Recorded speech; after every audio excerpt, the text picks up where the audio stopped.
তহঁতি এইবিলাক ফালতুৱামি কৰা বন্ধ কৰি দিয়া। তহঁতি বুলি কৈছো কাৰণ তুমি বুলি আপুনি বুলি কবলৈ মন যোৱা নাই।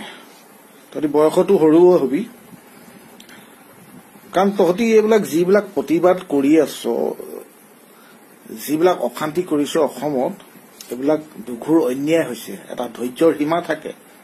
সীমা যেতিয়া চেৰাই যায় নহয় মানুহৰ যেতিয়া মাথাটো কাম নকৰা হয়। মুছলমান হ'ব পাৰে শান্ত, সুস্থ, ধৈৰ্য ধৰাৰ কেপাচিটি আছে, কিন্তু সেই বুলি কাপুৰুষ নহয়। তোমালোকে যিটো কাম কৰিবলৈ গৈ আছা, কাৰ আদেশত, কাৰ প্ৰলোভনত কৰিছা, কি লাভ পোৱাৰ উদ্দেশ্যে কৰিছা আমি নাজানো, কিন্তু স্পষ্টকে ফুটি ওলাইছে তোমালোকৰ টাৰ্গেটটো মুছলমান। তোমালোকে বাংলাদেশী খেদাৰ নামত মুছলমানক টাৰ্গেট কৰি আছা।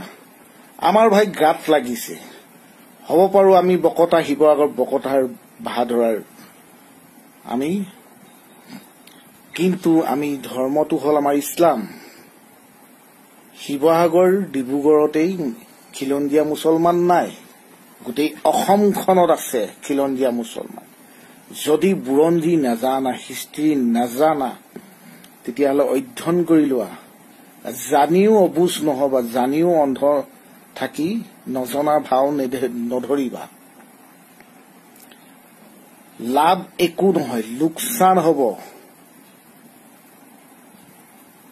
তোমালোকৰ কাৰণে বেলেগৰ অশান্তি হৈছে, নাভাবিবা অকল মুছলমানৰ অশান্তি হৈছে বুলি। প্ৰতিটো সময়ত খালি মুছলমান বাংলাদেশী আৰু মিয়া কথা কৈ, বাংলা কথা কৈ, তেনেকুৱা ভাষা অসমীয়া নাজানা বহুত অসমত আছে। মিচিং মানুহবোৰে নাজানে, বড়ো মানুহবোৰে ভালদৰে নাজানে, বেংগলী মানুহে নাজানে, সেইবুলি বাংলাদেশী নিচব। আৰে বাংলাদেশীতো আমিও খেদিব বিচাৰি আছো বাবা। বাংলাদেশী কোনে অসমত থাকিব লাগিব? এই বাংলাদেশী খেদা অসম আন্দোলন ভাষা আন্দোলনৰ কাৰণে কিমান মুছলমানে প্ৰাণ আহুতি দিলে, কিমান শ্বহীদ হৈ গল। বুৰঞ্জীত কিমানৰ নাম লিপিবদ্ধ হৈ আছে। এইখন অসমৰ কাৰণেই মিয়াসকলেও বহুত বলিদান দিলে। মই মিয়াক ছাপোৰ্ট কৰা নাই। যদি মিয়াসকলৰ মাজত বাংলাদেশী সোমাই আছে, তেন্তে তাৰ কাগজ পত্ৰ দেখাই প্ৰশাসনক সমজাই দিয়া, আইনে ব্যৱস্থা লব। তোমালোকে ধৰা, মনা কৰা নাই, বহিষ্কাৰ কৰা। কিন্তু অকল মুছলমান বাংলাদেশী নহয়, হিন্দু বাংলাদেশীও আছে অসমত। মুছলমান বাংলাদেশীয়ে সোমোৱা নাই, হিন্দু বাংলাদেশীও সোমাই আছে। কিন্তু তোমালোকে ঘূৰি পিকি অকল মুছলমান। আমাৰ গাত লাগিছে নহয়, বাৰম্বাৰ তোমালোকে একেটা কাম কৰি আছা। আমি খিলঞ্জীয়া হলো বুলি অন্যায়টো সহ্য কৰি থাকিব নোৱাৰো নহয়। তোমালোকে কি বিচাৰিছা, কি ভাবিছা? আমাৰ মুছলমানক ভাগ কৰি আমাৰ মুছলমানৰ শক্তিটোক দুৰ্বল কৰিবলৈ বিচাৰিছা। আগতে আমি এইবিলাক ৰাজনীতি দেখা নাছিলো। আমি হিন্দু মুছলিম একেলগে মিলি ৰাস পাতিছো, ভাওনা পাতিছো, বিহু পাতিছো, এতিয়াও পাতি আছো। কিন্তু তোমালোকে ভাগ কৰিব চেষ্টা কৰি আছে। মই নিজেই গায়ন বায়ন আনিছো, বাঁহী বাদক আনো গোমুঠাৰ পৰা বিচাৰি ৰাসত। মই তাবলা বজাও, খোল নাথাকে তাবলাকে বজাও, নামঘৰৰ ভিতৰত বজাই ৰিহাৰ্চল কৰো। আমি বিহু পাতো। পূৰ্বপুৰুষ আমাৰ মৰি গল, তেনেকেই আমি ৰাগ বিহু পাতি আমাৰ এতিয়াও আমাৰ গোটেই ফ্ৰেণ্ড চাৰ্কুল আমি হিন্দু মুছলিম একেলগে আমি আছো। কিন্তু তাৰ মাজত আমাৰ মনত এটা অশান্তি কৰাই আছে। তোমালোকে মুছলিম হিন্দু প্ৰতিবাদ কৰি মুছলমান বাংলাদেশী সব বাংলাদেশী হ'ব পাৰে নেকি? সব বাংলাদেশী হ'ব পাৰে? এনআৰচিয়ে কব, কাগজ পত্ৰই কব। বিচৰা তোমালোকে যিটো টাৰ্গেট কৰি আছা, মানুহবোৰ বুৰ্বক নহয়, চকুকেইটা কণা নেকি? অকল মিয়াই অপৰাধ কৰা নাই ন, অপৰাধৰ সীমা নাইকিয়া হৈ গৈছে অসমত।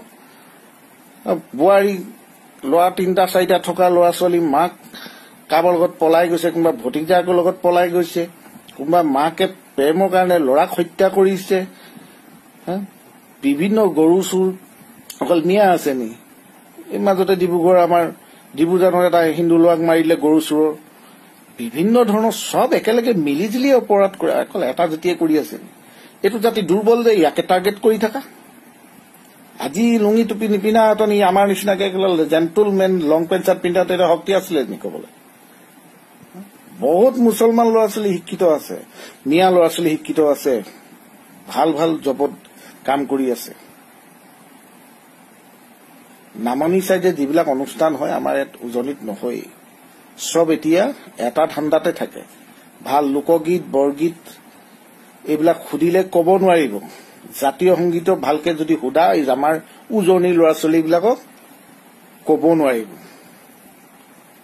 কিন্তু নামনিৰ ল'ৰা ছোৱালীবিলাকক সেইবিলাক সুধা সব এপিনৰ পৰা গাই যাব অসমৰ বুৰঞ্জীৰ কথা যদি আমাৰ উজনিৰ ল'ৰা ছোৱালীবিলাকক এই সুধা একো ডাল কব নোৱাৰে কাৰণ আমাৰ উজনিত এইবিলাক ভুৱা আন্দোলন কৰা ফালতু আমি পিছত লাগি থকা হেতুতে গৈছে এইবিলাক বন্ধ কৰা ল'ৰা ছোৱালী উঠি অহা প্ৰজন্মক ফালতু শিক্ষা এটা দি আছে এখন স্কুলত মুছলিম হিন্দু সবে মিলি জুলি পঢ়ি আছে তোমালোকৰ মনত ল'ৰা ছোৱালীৰ মনত এইবোৰ বেয়া ভাৱ ভৰাই আছে আজিকালি স্কুলত যাবলৈ ল'ৰা ছোৱালীবিলাকে ভয় কৰা হৈছে হিন্দু মুছলিম হৈ গৈছে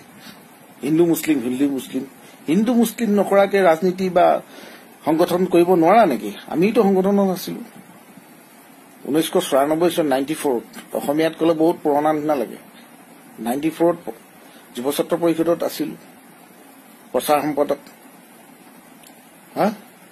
মোৰ খুৰা আছিলে সবেই চিনি পায় ছাত্ৰ সন্থাতো আছিলো আমাক ডি ফাইল বুলি কৈছিলে ডেঞ্জাৰ ফাইল তেতিয়া সৰ্বানন্দ সোণোৱাল আছিলে সমুজ্জ্বল ভট্টাচাৰ্য আছিলে সমুজ্জ্বল ভট্টাচাৰ্য একেলগে ষ্টেচন চাৰিআলিত আমি মিটিং মাৰিছো মৰাণৰ পল ক্লাবতো মিটিং মাৰিছো তেতিয়া এইবিলাক এনেকে ধৰণৰ মুছলিম হিন্দু নাছিলে ছাত্ৰ সন্থাত মুছলিম ল'ৰা আছিলে বহুত যুৱ ছাত্ৰ পৰিষদত আছিলে আজিকালি সংগঠনবিলাকত মুছলিম ল'ৰা নাথাকেই চব মুছলমানে মুছলমানৰ ভাগে সংগঠন কৰিবলৈ ধৰিলে হিন্দুৱে হিন্দু ভাগে বঙালীয়ে বঙালী ভাগে বিহাৰীয়ে বিহাৰী ভাগে আগতে চব একগোট হৈ এটা সংগঠন হৈছিল কাৰণ এইবোৰ তোমালোকৰ কাৰণে হৈছে কোনোবাই কিবা আদেশ দিলে কোনোবাই প্ৰলোভন দিলেই বুলি তোমালোকে ভলি যোৱা গলি যোৱা কেলে নিজৰ স্থিতি নাই নেকি জাতীয়তাবাদৰ চেতনা নাই নেকি এখন অসম হয় এখন শংকৰ আজানৰ অসম হয় ইয়াত সকলো জনজাতি একেলগে বসবাস কৰে সকলোৱে মিলি জুলি থাকে সেইকাৰণে অশান্তি নকৰিবা শান্তিয়ে থাকিবলৈ দিয়া আৰু সুধৰি যোৱা এতিয়াও সময় আছে মুছলমান লোকসকল বজাৰৰ গেলা আলু পিয়াজ নহয় গেলিলে উলিয়াই পেলাই দিলা